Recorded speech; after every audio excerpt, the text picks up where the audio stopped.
Governor DeSantis says he has signed into state law what he calls, quote, the strongest anti-rioting, pro-law enforcement piece of legislation in the country, end quote.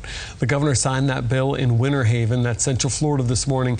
He says it's going to increase penalties for assault and battery, as well as burglary and theft, and battery on a law enforcement officer if any of those crimes are committed during a riot.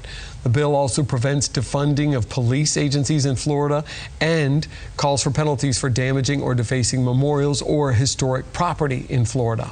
As the governor and his Republican supporters are celebrating the signing of that bill this evening, the reaction in the Capitol and the rest of the state has been mixed depending on who you ask. The new law is sure to boost his profile amongst Republicans. He's said to be running for president in 2024, but he has to win re-election as governor in 2022 first in Florida. But Democrats and civil rights groups are condemning him. They say all of this is his part in suppressing free speech.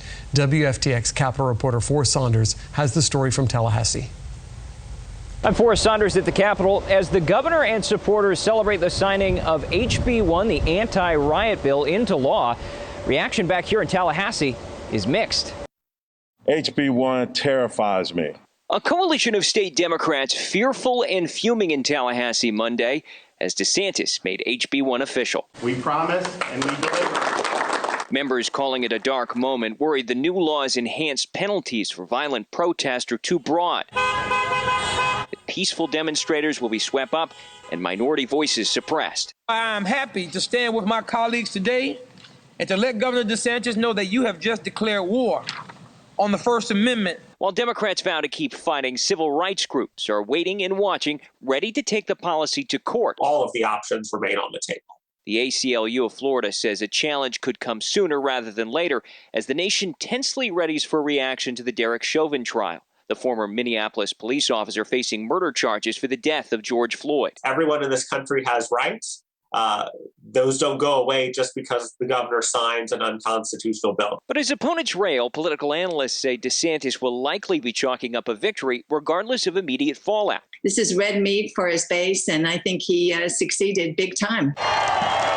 Florida State professor Carol Weissert says this was a promise DeSantis delivered to his supporters.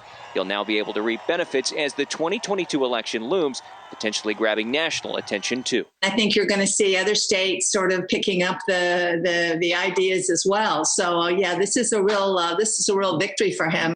Now, really, the next steps here will be what Floridians do in the wake of this expected verdict in Minnesota and how law enforcement reacts. That will be HB1's first true test. That's the latest out here at the Capitol. I'm FORREST Saunders reporting.